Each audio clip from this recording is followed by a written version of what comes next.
This is the 18 WJTS News. In tonight's news, Jasper High School Interact Club rewarded.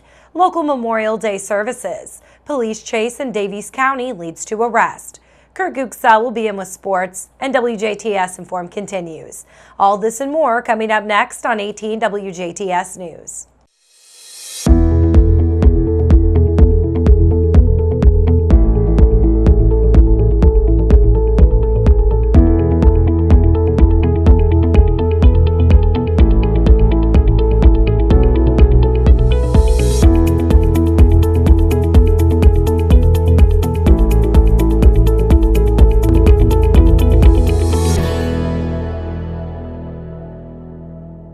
Thanks for tuning in. I'm Jenna Schaffer with the WJTS News.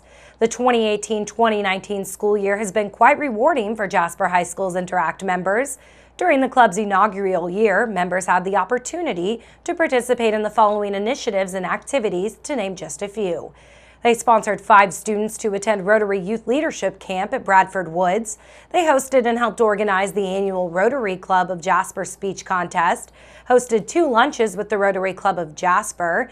They also did the museum project display for the Athena Award recipients. They decorated downtown Jasper for the holidays, held bake sales, and collected funds to donate toward tornado disaster relief in Alabama. According to Interact sponsor and Jasper High School teacher Megan Johnson, the purpose of the club is about building connections, seeking out opportunities, and interacting with your peers and others in the community in which you live. A woman had minor injuries after a car accident yesterday afternoon. 20-year-old Brittany Tittle was traveling east on State Road 56 near Hillham when her car exited the roadway going north and was able to return to the road. Tittle then overcorrected and went off the road again, hitting the embankment and coming to a rest in the ditch. Tittle suffered abrasions but refused medical care at the scene, and no airbags were deployed.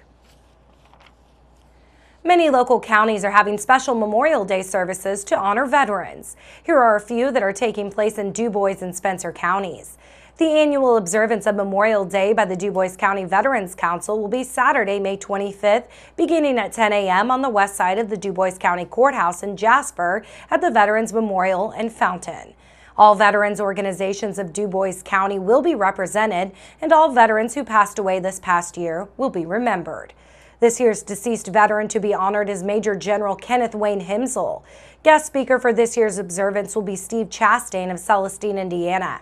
At this Memorial Day event, Sergeant Chastain will be paying honor to fallen comrades, as well as giving insights into invisible wounds, specifically PTSD. VFW Post 673 will host a reception for the family and friends of Kenneth Himsel, along with those participating in this event at their new home on 3131 Suite 3, Newton Street of Jasper. In case of inclement weather, all events will be held at the VFW Post 673, 3131 Suite 3, Newton Street, Jasper. For more information, please contact Gene Eckerly, president of the DCVC, at 812-631-3693. On Sunday, the St. Meinrad American Legion Post 366 will host memorial services all morning. Coffee and donuts will be at the St. Meinrad Post home at 6:15 a.m. with departure at 6:50.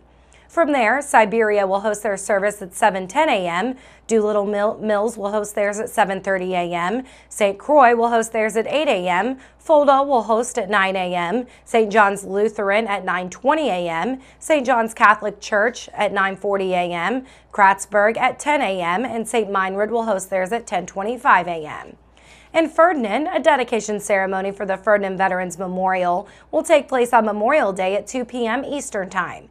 U.S. Senator Mike Braun will speak at the dedication, along with Indiana Senators Mark Messmer and Aaron Houchin and Ken Seacard, the Ferdinand Town Council president.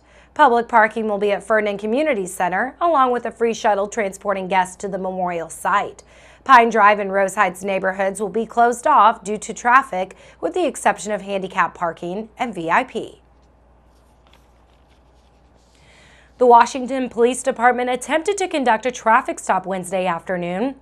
38-year-old Derek Ebler, the driver of the vehicle, pulled over for a moment before fleeing in the vehicle west on the highway. The pursuit ended at the Maysville public access parking lot. Endler was taken into custody without incident. It was then discovered that Ebler had been throwing marijuana out of the vehicle during the pursuit. The Daviess County Sheriff's Office and Indiana State Police helped during the investigation. At 7:30 Thursday night, officers with the Washington Police Department, DEA Task Force, and Daviess County Sheriff's Office served a search warrant at Ebler's residence. Officers reported finding a marijuana operation that included 145 marijuana plants, 18 handguns, and 10 long guns. It was confirmed that at least 9 of these firearms were stolen, and it's expected that at least 4 more of them had been reported stolen as well.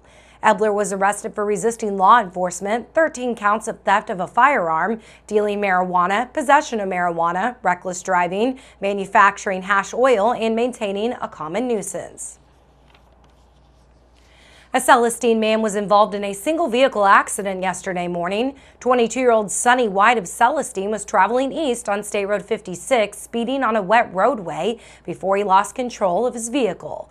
White's Dodge Ram 1500 traveled off the south side of State 56, striking an embankment before coming to a rest partially in the eastbound lane of State Road 56. White was treated at the scene by Hayesville first responders and Memorial Hospital EMS. The DuBois County Sheriff's Office was assisted by Hayesville Fire Department, Memorial Hospital EMS, and Sternberg's Wrecker Service. Some fans attending Sunday's Indianapolis 500 can get measles vaccines at the track's Infield Medical Center. IndyCar Medical Director Jeffrey Billows says a very limited supply of vaccines will be available at the medical building near the Indianapolis Motor Speedway Museum. He says most insurance companies will cover the cost. Billows encourages concerned fans to get vaccinated before coming to a race expected to attract in excess of 275,000. At least 20 confirmed cases of mumps also were reported at Indiana University in Bloomington, about 50 miles southwest of Indianapolis. Stay tuned. Weather, sports, and inform are coming up next on 18 WJTS News.